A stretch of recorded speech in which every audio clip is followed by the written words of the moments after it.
how's it going? Welcome back to another episode of the Usagi Podjimbo podcast. If you're new to the channel, thanks for listening. If you're not new to the channel and you're a continuous listener, old listener, thanks for listening as well. I'm your host, Mike. This is the Usagi Yojimbo podcast. Like I said, we talk all about the Usagi Yojimbo comic book series. I go through it for the first time, give my thoughts, and let you guys know what I thought about each and every story. This one is a fun one as well. This one's called My Lord's Daughter. If you want to help the podcast, listen to the podcast. That's the number one thing to help the podcast grow. Also, share the podcast. It also helps the podcast grow. Tell your friends, tell your loved ones, tell your mom and dad, come listen to the podcast if they love Usagi Yojimbo.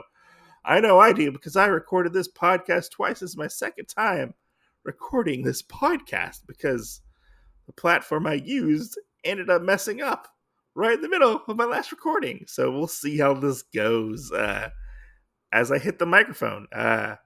So let's get into this and start. So our first page for this comic book is a big page of Usagi looking mad or menacingly in a cool samurai suit of armor, and he says, I walk alone on the wind-swept plain.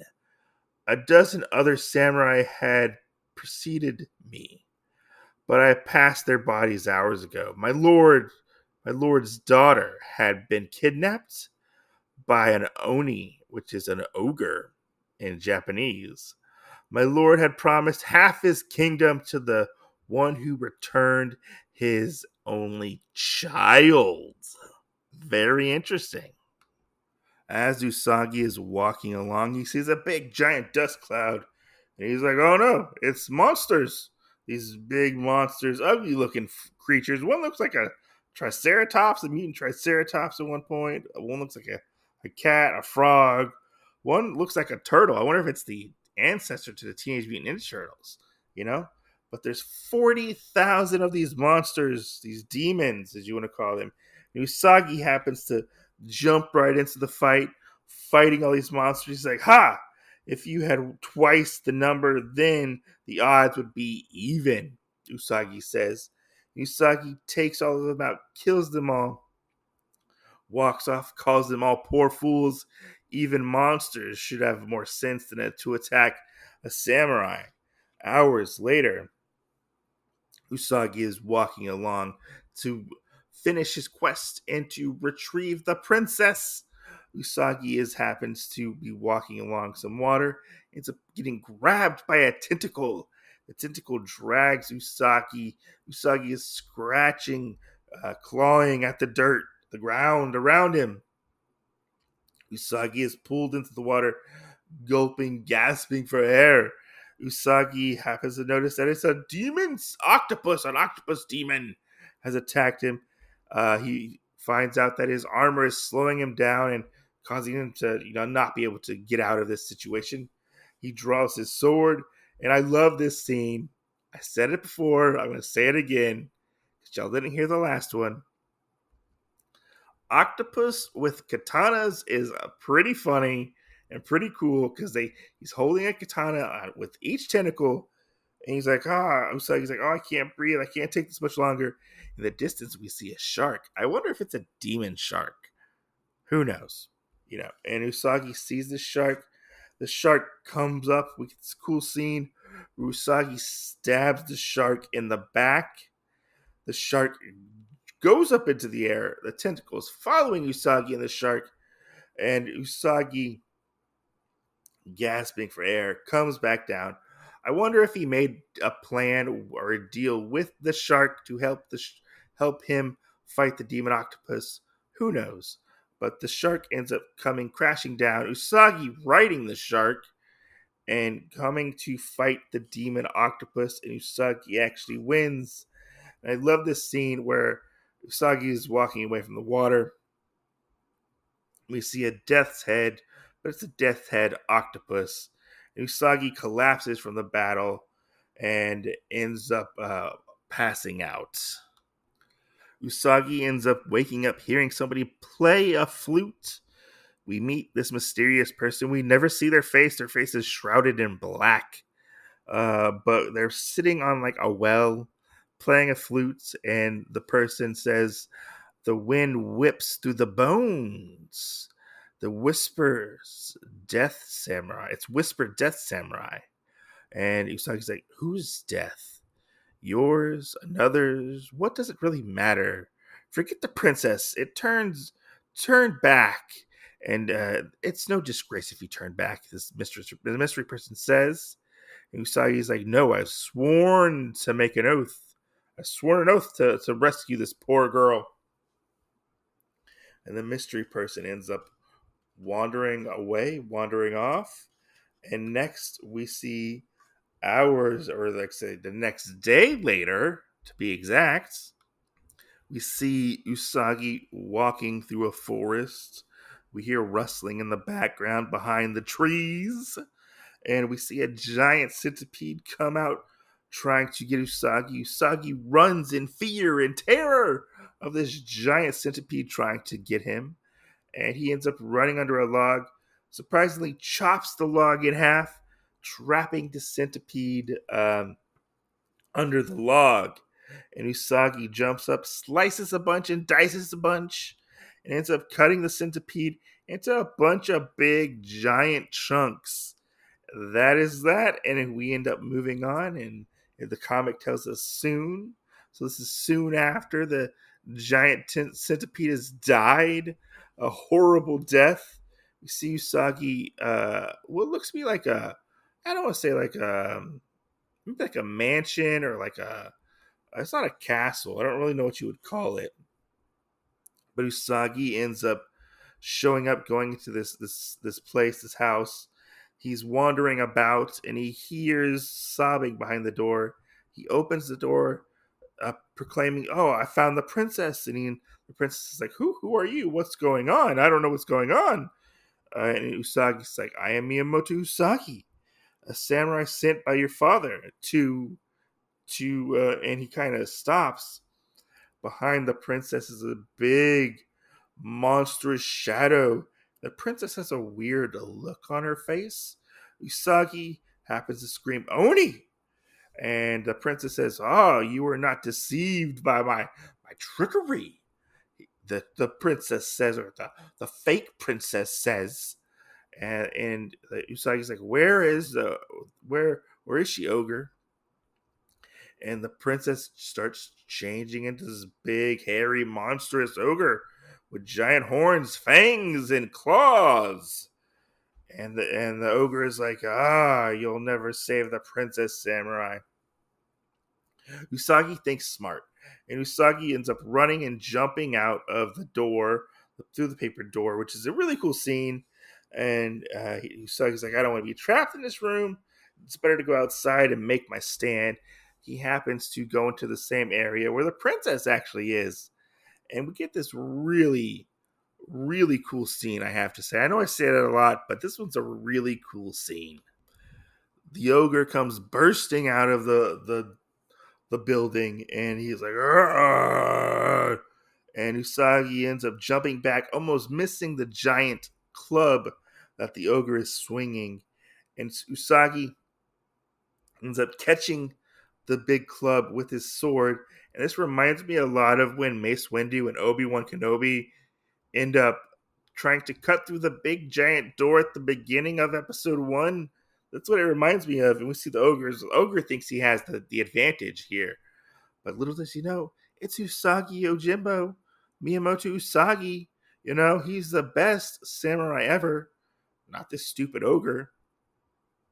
And you see Usagi trying to cut through this huge, huge bludgeoning device, this club. He ends up cutting through it, surprisingly, jumps up into the air, raining down on the giant ogre, stabbing him through the head, ending the ogre's life with a big giant thud. Usagi ends up saving the princess. The princess says, "Oh, my hero, you killed the Oni and rescued me." And Usagi's like, "It's nothing," as he cuts off the bindings of the princess. And the princess says, "My father will make you a lord. Marry me, and we will rule his land." And Usagi's like, "Nah, I'm alone. I'm a loner. I'm not really into this kind of stuff, you know." Um, but he tells the princess, "I'm sorry, but my life is destined to be a wanderer." And he's like, "I must travel alone, but first, come, we will return you to your father." And at the end, where Usagi walks off with the princess at hand, we find out, which I find very, very clever, Mr. Stan Sakai. We see this story may or may not have actually happened because Usagi is actually telling this story to a bunch of children. And he happens to say that he rescued the Lord's his Lord's daughter, you know, and all the kids like, "Oh, gee whiz, what a story!" And one of the kids is like, "Oh, I wish I could marry a handsome samurai," you know. And we happen to see that dinner's ready, and the woman, who we don't know who the woman actually is, it's hard to say. She kind of looks like the lady from the story. I don't really know. Maybe a little bit older. Um, but dinner is ready, and she thanks Usagi for entertaining the children. Usagi says, "It was my pleasure, you know, for letting me spend the night here as I make my way home," he says. Because remember, if you don't remember, Usagi is actually on his way home to his village where he grew up in. And it was at least he could do, he says, you know, for having dinner here. And he gets dinner and a show, I guess. And you know, after dinner, I'll tell you about the time I encountered the infamous cheese dip wanderer. And everybody's like, "Oh boy, yay!" Man, that's where our story ends. Woo, woo, woo boy. This story was so action packed, so crazy, so out of left field, it seems like. But I like how Stan Sakai kind of plays with, I guess, the expectations of storytelling in this aspect. I feel like it pairs a lot really well with the Yuri, or was it Yare story, whatever it was, the one with the ghost lady getting her revenge. You know, it's not Yare, it's Yuri. That's what it's called. It's Yuri. I feel like it pairs very, very well with this particular story because it subverts expectations of a ghost story. But this one's a children's tale that may or may not have happened. Who knows? And did I detect a Gru the Wanderer shout out with the cheese dip hero, you know, or whatever he's called? This story was so balls to the walls, action everywhere. I felt like this comic moved at a very, very, very brisk pace, way faster than the last issue we read. Even the last issue was really short. You know, this one was crazy. All the stuff Usagi had to get through little by little. I feel like he was throwing out hints that this was a story. And with the whole, "Oh, thanks for saving me, princess," you know, "Oh, well, thanks," you know. And I started to pick up on it. And I kind of questioned whether or not it was an actual like fairy tale or the fact that Usagi actually did all this stuff. Who's to say? The lines have been really blurred, to say the least. Because I mean, there are those supernatural things out there, or mystical things out there in the Usagi Yojimbo world. But I don't remember his lord ever having a daughter. I thought it was he had a boy, but I could be wrong. But yeah, it was fun. It was fun, very magical, mystical, whimsical, whatever you want to call it. Just damn, Usagi never got a break in this issue. He kept going. Um, but it reminded me a lot. Parts of it reminded me, if you don't remember, I think it's back in like early 2000s, maybe 90s. I can't remember. the Nuff Said comics that Marvel used to put out, where they were just wordless comics with just pictures, you know? That's what it kind of reminded me of for parts of it, because parts of it had no dialogue in it, which was very, very genius. Also reminded me of Gone, the manga Gone, if you read that, with little yellow, or yeah, not yellow, the orange dinosaur. That manga has no words in it. And I definitely feel that Stan Sakai hit it out of the ballpark art-wise, I have to say. Because, man, this was drawn so well. All, like, the little details he would add in, like different monsters, all the different kinds of monsters that he had, even if they're like unimportant like background characters, they all had little details in them and different kinds of species and whatnot. Very well done. Very, very an intense issue, Usagi Yojimbo. I love it when he does the supernatural creepy stuff, and there was supernatural creepy stuff in this particular issue. You know, with the centipede and the demons or whatever, the onis. You know, very, very well done in my opinion. Even though I say that a lot, I don't know if I would put this in like my top 5, but I really, really enjoyed it. It was a fun palate cleanser for what we have coming later on in, like, you know, Circles, which is a new big story arc. We get a nice little palate cleanser with the last 2 issues, and then we're moving on to our next big story, you know, which I'm looking forward to reading, to say the least. But yeah, this was a lot of fun. I really, really want to know, did this story actually happen? And now I want to know what happened with the cheese dip wanderer, or whatever he was called, the cheese dip hero, whatever he was. I want that story. Do we ever get that story with the cheese dip guy? Who knows? I want to know for sure and see. Maybe it would be like an epic crossover, Usagi and the cheese dip swordsman, or whatever you want to call him. You know, it was. I need a sequel just with a man who fights with cheese dip. That would be amazing. That would be so crazy and so out of left field, I would have to say. Ooh, man. But anyways, guys, thanks for listening. Hope you guys enjoyed this issue. Another little short episode. If you're new, thanks for listening. If you're old listener, thanks for listening as well. We have a Facebook page called Usagi Podjimbo, where I post all the episodes for this. You can find me on all major podcast platforms. If you want to reach out, you can do so on the Facebook page, or the Facebook page. We have a thread, and then we have an Instagram that's kind of inactive, but you can reach me there for your thoughts and opinions. Give me your thoughts and opinions. Give me your feedback on the podcast. Let me know what you think. I would love to hear some feedback, and give me your input. How can I improve the podcast? How can I make it better? I would love to hear what people actually think. I've heard one person tell me what they think, and they said it was awesome. They loved it. But, you know, tell me. Let me know what you think. Be honest.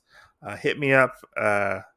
Thanks for listening. I hope you guys enjoyed this particular issue, this particular episode of the podcast. I thoroughly enjoyed this particular episode, talking about it and whatnot. Love the creepity deepity stuff. Just saying, you know. But thanks for listening. Hope you guys enjoyed, and we'll catch you guys on the next episode. Stay safe. Go watch some Usagi Yojimbo and on Usagi Chronicles, you know, go check out the rest of the episodes, and stay safe and go read some Usagi Yojimbo. Thanks for listening. We'll catch you on the next episode.